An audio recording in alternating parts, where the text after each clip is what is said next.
Hello dear students, स्वागत है आपका हमारे यूट्यूब चैनल चंदन सर कानपुर में। बच्चों, आज की वीडियो में हम डिस्कस करने वाले हैं 16 और 17 फरवरी के करंट अफेयर्स के टॉप 15 क्वेश्चंस को। आपके आने वाले एग्जाम्स में 16 और 17 फरवरी के करंट अफेयर्स से जो भी क्वेश्चंस पूछे जा सकते हैं, उन क्वेश्चंस को हम इस वीडियो में डिस्कस करने वाले हैं। तो बच्चों, वीडियो को पूरा जरूर देखिएगा और साथ ही साथ आपको क्या करना है, क्वेश्चंस को नोट करते जाना है, क्योंकि अगर आप क्वेश्चंस को लिखेंगे तो वो आपको ज्यादा समय के लिए याद हो पाएंगे। और अभी तक आपने चैनल को सब्सक्राइब नहीं किया है तो बच्चों चैनल को सब्सक्राइब जरूर कर लेना। तो चलिए शुरू करते हैं हमारी आज की क्लास। देखते हैं हमारा आज का पहला क्वेश्चन। देखिए, पहला क्वेश्चन है बच्चों, हाल ही में अंतरराष्ट्रीय मिर्गी दिवस किस दिन मनाया गया है? आपके चार ऑप्शन दिए गए हैं, 12 फरवरी, 14 फरवरी, 16 फरवरी या फिर 13 फरवरी। तो आपका जो करेक्ट आंसर है वो जाएगा ऑप्शन नंबर बी, यानी कि 14 फरवरी। 14 फरवरी को इस साल अंतरराष्ट्रीय मिर्गी दिवस मनाया गया था। अंतरराष्ट्रीय मिर्गी दिवस, इसको हम इंग्लिश में क्या कहते हैं? International epilepsy day. ठीक है। और मिर्गी का जो दूसरा शब्द और इस्तेमाल किया जाता है, या हिंदी में इसका दूसरा नाम और है, इसको हम क्या कहते हैं? अपस्मार। ठीक है। यदि आपको वर्ड दे दिया जाए अपस्मार तो आपको कंफ्यूज नहीं होना है, ये हम किसे कहते हैं? मिर्गी को ही कहते हैं। आइए इसकी और व्याख्या देखते हैं। देखिए, यह दिवस प्रत्येक वर्ष फरवरी माह के दूसरे सोमवार को मनाया जाता है, यानी कि इसकी जो डेट है वो फिक्स नहीं है। ये फरवरी मंथ के सेकंड मंडे को हर साल मनाया जाता है। और इस दिवस को IBE यानी कि इंटरनेशनल ब्यूरो फॉर एपिलेप्सी व ILAE यानी कि इंटरनेशनल लीग अगेंस्ट एपिलेप्सी द्वारा संयुक्त रूप से मनाया जाता है। ठीक है। और बच्चों, जो IBE है इसकी स्थापना कब हुई थी? 1961 में हुई थी। और ये दोनों संस्थाएं मिलकर के इस दिवस को मनाती हैं। बच्चों, ये तो बात हुई थी अंतरराष्ट्रीय मिर्गी दिवस की। यदि आपसे पूछा जाए कि राष्ट्रीय मिर्गी दिवस कब मनाया जाता है,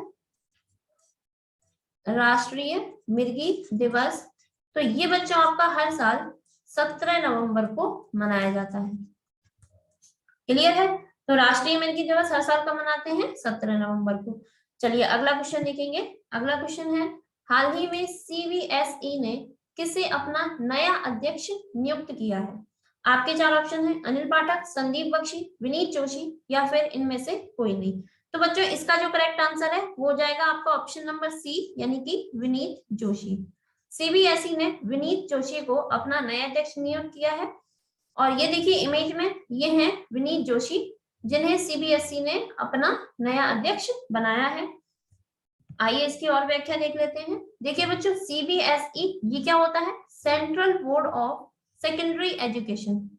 ठीक है, या इसी को हम हिंदी में क्या कहते हैं? केंद्रीय माध्यमिक शिक्षा बोर्ड। ठीक है, तो ये आपका CBSE का हिंदी में नाम हो जाएगा केंद्रीय माध्यमिक शिक्षा बोर्ड। ये क्या है? एक एजुकेशन बोर्ड है जो कि आपका 12th तक की परीक्षाओं को आयोजित करता है। अगला पॉइंट है हमारा, इन्होंने मनोज आहूजा का स्थान ग्रहण किया है, यानी कि इससे पहले CBSE के जो अध्यक्ष थे वो कौन थे? मनोज आहूजा। और जो विनीत जोशी है ये कौन है? ये वर्तमान में NTA के महानिदेशक है। NTA ये क्या होता है बच्चों? National testing agency. ठीक है, इसको हम क्या कहते हैं? National testing agency. ये जो एजेंसी है ये आपकी जो कॉम्पिटिटिव एग्जाम है जैसे कि नीट, JEE इत्यादि परीक्षाओं को कंडक्ट कराने वाली एजेंसी है NTA। ठीक है, और जो विनीत जोशी हैं ये वर्तमान में NTA के महानिदेशक भी हैं और अब CBSE के अध्यक्ष भी बना दिए गए हैं। और बच्चों, यदि आपसे पूछा जाए कि CBSE जो बोर्ड है इसकी स्थापना कब हुई थी, तो इसकी स्थापना 1929 में हुई थी। और इसका जो पुनर्गठन है ये कब किया गया था? 3 नवंबर 1962 को इसका पुनर्गठन कर दिया गया था। क्लियर है? चलिए अगला क्वेश्चन देखेंगे। अगला क्वेश्चन है बच्चों, हाल ही में बप्पी लाहिड़ी का निधन हो गया, वे कौन थे? ऑप्शन है आपके संगीतकार, साहित्यकार, पत्रकार या फिर निर्देशक। आपका जो करेक्ट आंसर है वो हो जाएगा ऑप्शन नंबर ए, यानी कि संगीतकार। ठीक है, तो बप्पी लाहिड़ी इन्हें सभी जानते हैं। ये जो डिस्को डांस वाले सॉन्ग होते हैं उनको गाया करते थे। आइए इनकी और व्याख्या देखते हैं। देखिए, इनका असली नाम अलोकेश लाहिड़ी था। ठीक है, इनको जो नाम है, इन्हें हम किस नाम से जानते हैं? बप्पी लाहिड़ी। और इनका जो असली नाम था वो क्या था? अलोकेश लाहिड़ी। और अभी हाल ही में इनका 69 वर्ष की आयु में निधन हो गया है। और यदि आपसे पूछा जाए कि जो बप्पी लाहिड़ी थे ये किस राज्य से संबंधित थे, तो बच्चों आपका आंसर हो जाएगा वेस्ट बंगाल। ठीक है, यानी कि वेस्ट बंगाल के जलपाईगुड़ी नामक शहर में इनका जन्म हुआ था।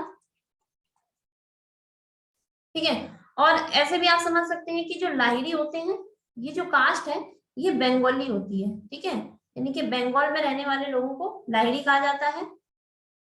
लाहिड़ी लोगों, जो लाहिड़ी कास्ट होती है आपकी किस राज्य से संबंधित है? बंगाल, बंगाल राज्य से संबंधित है।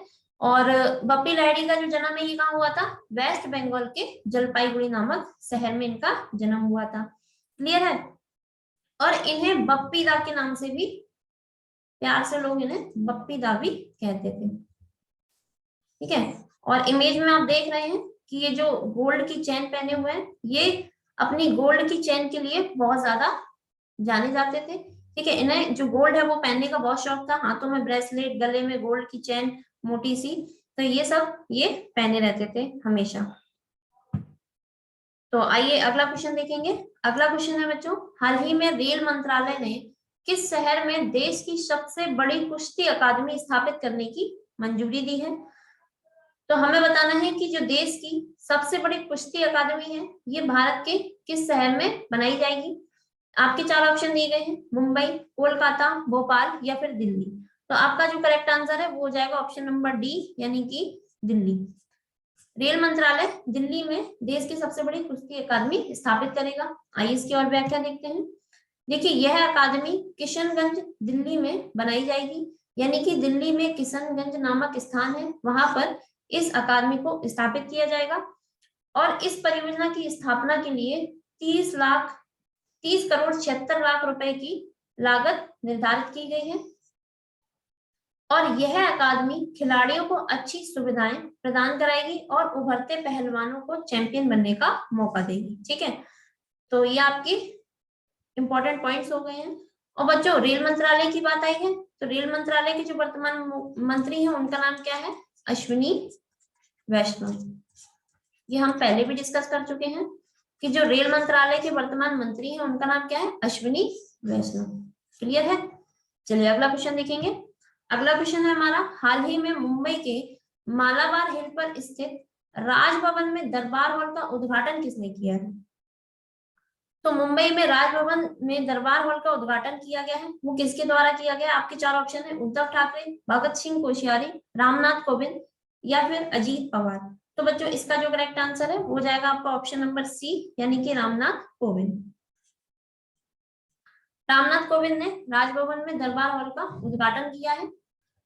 और जो रामनाथ कोविंद है ये हम सब जानते हैं कि ये भारत के वर्तमान राष्ट्रपति हैं। और बच्चों यहाँ पे जो ऑप्शन दिए गए हैं, उद्धव ठाकरे ये कौन है? ये महाराष्ट्र के सीएम है। ठीक है, और जो भगत सिंह कोश्यारी ये कौन है? ये यहाँ के गवर्नर है वर्तमान में।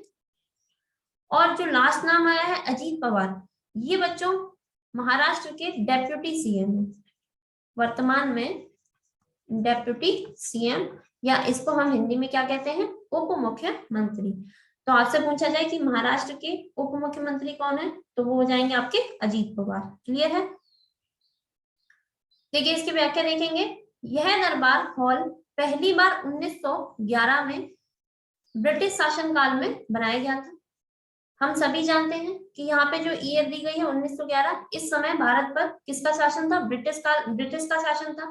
ठीक है, और 1911 में जब जॉर्ज पंचम आए थे भारत, ठीक है, जॉर्ज पंचम जब भारत की यात्रा पर आए थे तो उन्हीं के स्वागत में ये जो दरबार, इस जो भवन है इसको बनाया गया था। और ये जो पुराना हॉल था इसमें पहले 225 लोगों के बैठने की क्षमता थी, और इसका जो दोबारा से ऑर्गेनाइजेशन किया गया है, दोबारा से बनाया गया है, तो इसमें अब लोगों की जो क्षमता है वो कितनी कर दी गई है, 750 लोगों की कर दी गई है। क्लियर है? चलिए अगला क्वेश्चन देखेंगे। अगला क्वेश्चन है हमारा, हाल ही में किस राज्य में कैंसर से बचाव के लिए होप एक्सप्रेस नामक पहल को शुरू करने की घोषणा की गई है?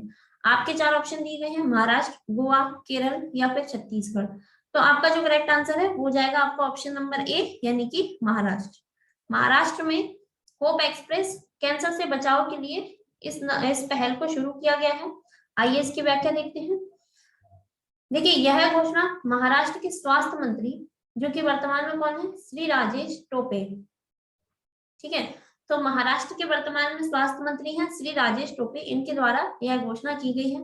और ये जो घोषणा है बच्चों, ये इन्होंने कब की है, कोल्हापुर के एक निजी अस्पताल में ये एक अत्याधुनिक मशीन है, मोजेक 3D वितरण मशीन का उद्घाटन करने गए थे, ठीक है, तो उसी मौके पर इन्होंने यह घोषणा की है। क्लियर है? और महाराष्ट्र की बात आई है तो महाराष्ट्र के जो सीएम गवर्नर है, ये भी हम पिछले क्वेश्चन में डिस्कस कर चुके हैं। और बच्चों, महाराष्ट्र की यदि आपसे राजधानी पूछी जाए तो वो आपकी क्या है, मुंबई, ठीक है, और मुंबई को भारत की आर्थिक राजधानी भी कहा जाता है। क्लियर है? चलिए अगला क्वेश्चन देखेंगे। अगला क्वेश्चन है हमारा, हाल ही में किस राज्य में नितिन गडकरी ने रेल सह सड़क पुल का उद्घाटन किया है? ठीक है, हमें बताना है कि जो नितिन गडकरी हैं, इन्होंने रेल सह सड़क पुल का उद्घाटन किया है, वो किस राज्य में किया है? आपके 4 ऑप्शन है, झारखंड, उड़ीसा, तेलंगाना या फिर बिहार। तो आपका जो करेक्ट आंसर है बच्चों वो जाएगा ऑप्शन नंबर डी, यानी कि बिहार। क्लियर है? आइए इसकी व्याख्या देखते हैं। देखिए, इस पुल को बिहार के मुंगेर क्षेत्र में NH-33B पर गंगा नदी पर बनाया गया है। यानी कि जो पुल है ये आपका बिहार के मुंगेर क्षेत्र में बनाया गया है और इसका नाम क्या है, NH-33B। और किस नदी पर बनाया गया है, गंगा नदी पर बनाया गया है। इस परियोजना को 696 करोड़ की रुपए की लागत से पूरा किया गया है। यानी कि इस परियोजना को बनाने में जो खर्चा आया है वो कितना आया है, 696 करोड़ रुपए। ठीक है, इसके साथ साथ इसका जो उद्घाटन है वो किसने किया है, नितिन गडकरी ने किया है। और साथ ही साथ जो बिहार के वर्तमान मुख्यमंत्री हैं यानी कि नीतीश कुमार ने भी इसका क्या किया है, उद्घाटन किया है। ठीक है, और बच्चों जो यहाँ पे नाम आया है रेल सह सड़क पुल, ठीक है, यहाँ पे जो नाम आया है रेल सह सड़क पुल का मतलब है, सह का मतलब होता है साथ, सह का मतलब क्या है, साथ। यानी कि रेलवे का जो पुल था, यानी कि जो रेल लाइन है, इसके साथ साथ रेल पुल जो बनाया गया है नदी के ऊपर, इसके साथ साथ एक सड़क पुल भी बनाया गया है। यानी कि ट्रेन के साथ साथ लोग सड़क के माध्यम से भी इस पुल पर चल सकते हैं। ठीक है, रेलवे लाइन के साथ साथ जो रेलवे लाइन है आपकी, उसके दोनों तरफ क्या किया गया है, सड़क का निर्माण किया गया है। और इस जो सड़क की लंबाई है वो लगभग आपकी है 14.5 किलोमीटर। कितनी है, 14.5 किलोमीटर। और इस पुल के माध्यम से जो आपका बिहार का शहर है मुंगेर, मुंगेर से बेगूसराय जाने की जो दूरी है वो लगभग 20 किलोमीटर कम हो जाएगी। ठीक है, 20 किलोमीटर कम हो जाएगी इस पुल से जाने से। ठीक है, तो बच्चों बिहार की बात आई है तो बिहार के बारे में जान लेते हैं। बिहार की राजधानी क्या है, पटना। बिहार की राजधानी क्या है, पटना। और यहाँ के जो मुख्यमंत्री हैं इनको भी हमने डिस्कस किया है, इनका नाम क्या है, नीतीश कुमार। और यदि आपसे पूछा जाए कि जो बिहार के वर्तमान राज्यपाल है उनका नाम क्या है, फागू चौहान। उनका नाम क्या हो जाएगा, फागू चौहान। क्लियर है? चलिए अगला क्वेश्चन देखेंगे। अगला क्वेश्चन है बच्चों, हाल ही में एयर इंडिया ने किसे अपना MD व CEO बनाया है? आपके 4 ऑप्शन दिए गए हैं, पंकज त्रिपाठी, इलकर आईसी, विनीत जोशी या फिर इनमें से कोई नहीं। तो इसका जो करेक्ट आंसर है बच्चों वो क्या हो जाएगा, ऑप्शन नंबर बी, यानी कि इलकर आईसी। इलकर आईसी को एयर इंडिया ने क्या किया है, अपना MD और CEO बनाया है। आइए इसकी व्याख्या देखते हैं। देखिए ये तुर्कीज एयरलाइंस के पूर्व चेयरमैन रह चुके हैं। ये हम किसकी बात कर रहे हैं? इल्कर आईसी की, जो कि तुर्कीज यानी कि तुर्की एयरलाइंस है, तुर्की कंट्री की एक एयरलाइंस कंपनी है तुर्कीज एयरलाइंस, वहां के ये पहले चेयरमैन भी रह चुके हैं।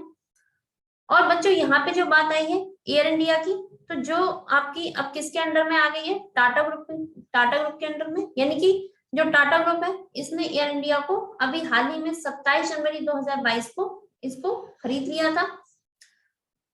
तो अब जो एयर इंडिया एयरलाइंस कंपनी है ये किसके अंडर में आ गई है? टाटा ग्रुप के अंडर में आ गई है। ठीक है। और इसके अगर हम इतिहास के बारे में जानेंगे थोड़ा सा, तो एयर इंडिया की जो स्थापना है वो कब की थी? 1932 में की गई थी। और तब भी जो स्थापना की थी वो किसने की थी? टाटा ग्रुप ने ही की थी। ठीक है। और फिर बाद में जब देश आजाद हो गया है उस टाइम पे इस एयरलाइंस कंपनी को, इस एयरलाइंस कंपनी का राष्ट्रीयकरण कर दिया गया था। ठीक है।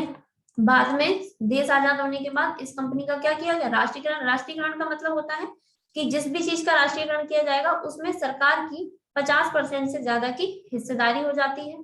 तो इस प्रकार से एयर इंडिया जो एयरलाइंस कंपनी है वो लगभग सरकार के अंडर में आ गई थी।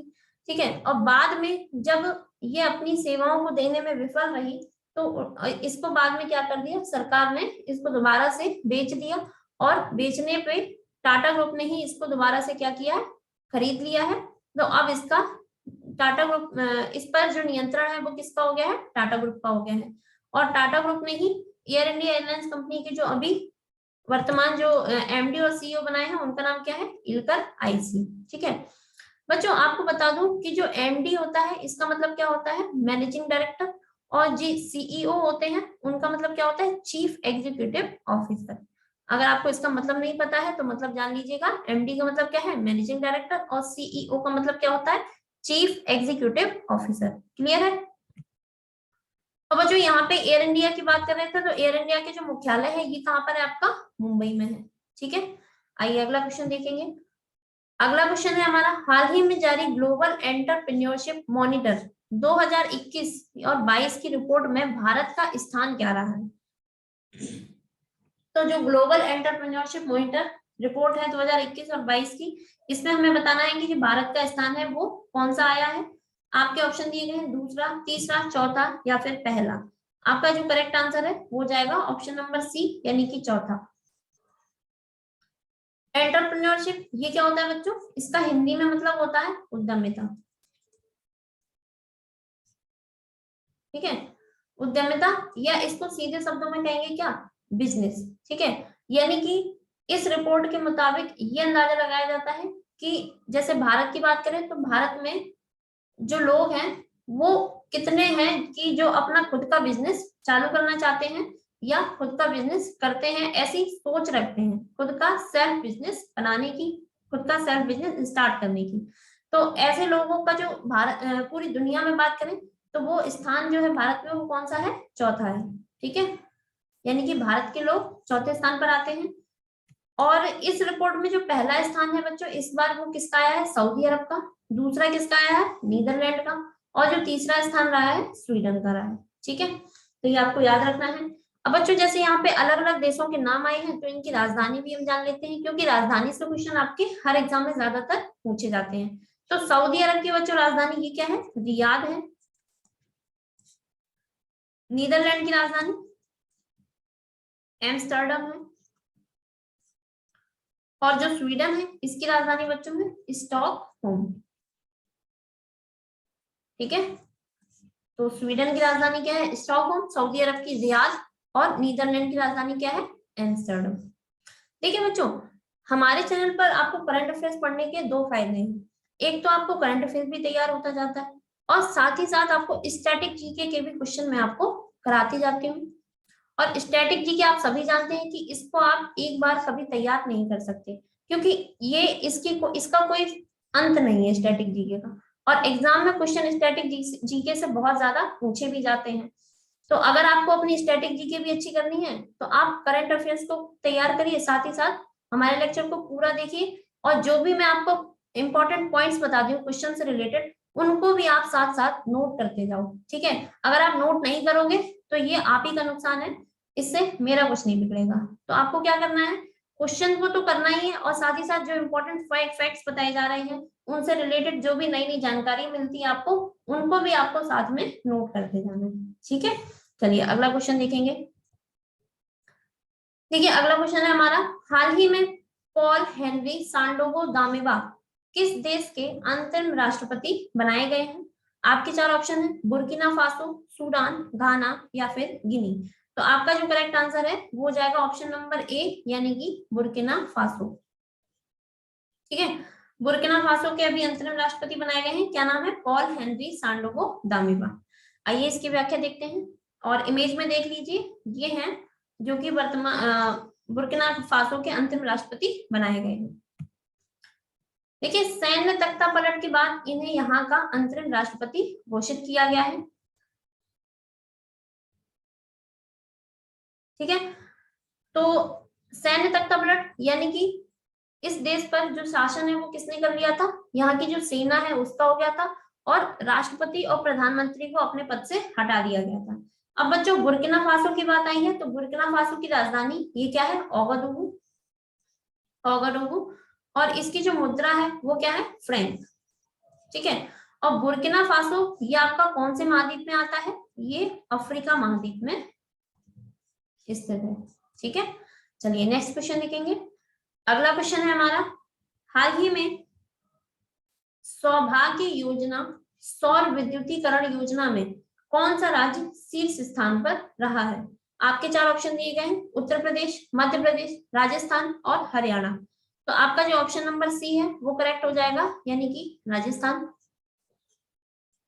सौभाग्य योजना में जो शीर्ष स्थान हासिल किया है वो राजस्थान ने हासिल किया है।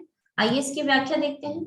देखिए इस योजना को 25 सितंबर 2017 में शुरू किया गया था, ठीक है। यानी कि जो वर्तमान प्रधानमंत्री हैं नरेंद्र मोदी, इनके द्वारा यह योजना 25 सितंबर 2017 में शुरू की गई थी। और इस योजना को शुरू करने का जो उद्देश्य है वो पर्पस क्या है कि देश के हर गांव और हर जिले का विद्युतीकरण करना है। विद्युतीकरण का मतलब हर गांव हर जिले के हर घर में, प्रत्येक घर में बिजली की आपूर्ति को पूरा करना है।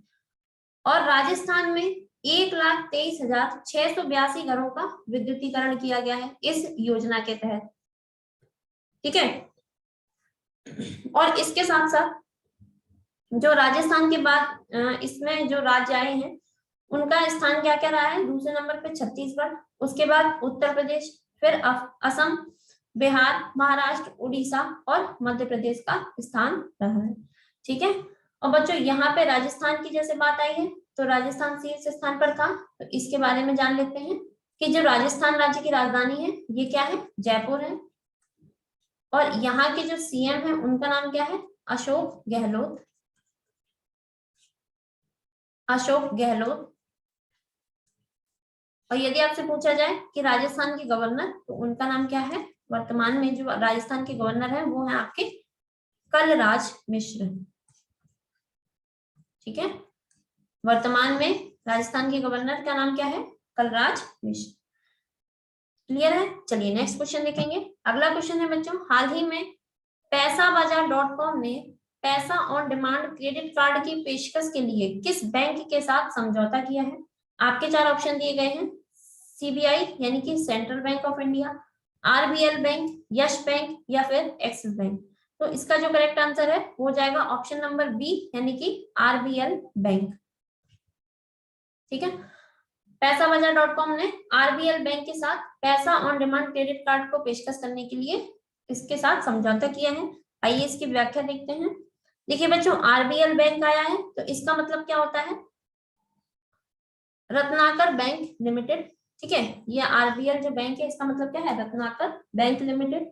आरबीएल बैंक की स्थापना कब हुई थी, 1943 में हुई थी। इसका मुख्यालय ये कहां पर है, मुंबई में है। और आरबीएल बैंक के जो एमडी और सीईओ हैं वो कौन है वर्तमान में, राजीव आहूजा, ठीक है। और पैसाबाजार.com आया है तो इसकी बात कर लेते हैं कि इसका जो मुख्यालय है ये कहां पर है, गुरुग्राम यानी कि हरियाणा। और पैसाबाजार.com के सीईओ और एमडी जो है उनका नाम क्या है, नवीन कुकरेजा, ठीक है, ये जो इतने इंपॉर्टेंट पॉइंट्स हैं ये सभी आपको याद रखने हैं। चलिए अगला क्वेश्चन देखेंगे। अगला क्वेश्चन है हमारा, हाल ही में जारी 9वीं यूएस ग्रीन बिल्डिंग्स काउंसिल में भारत का स्थान क्या रहा है। तो हमें बताना है कि जो 9वीं यूएस ग्रीन बिल्डिंग काउंसिल जारी की गई है इसमें भारत का स्थान क्या रहा है। आप ऑप्शन है आपके पहला, दूसरा, तीसरा या फिर चौथा। तो इसका जो करेक्ट आंसर है वो हो जाएगा आपका ऑप्शन नंबर सी, यानी कि तीसरा। ठीक है, यूएस ग्रीन बिल्डिंग काउंसिल में भारत का स्थान क्या रहा है, तीसरा रहा है। आइए इसकी व्याख्या देखते हैं। देखिए यूएसजीबीसी का एक लीड प्रोग्राम है, लीड मतलब है leadership in energy and environment design. ठीक है, यूएसजीबीसी, और यूएसजीबीसी का मतलब क्या है, ये अभी हमने पढ़ा था कि US green building council, US का मतलब यूनाइटेड स्टेट्स की बात हो रही है।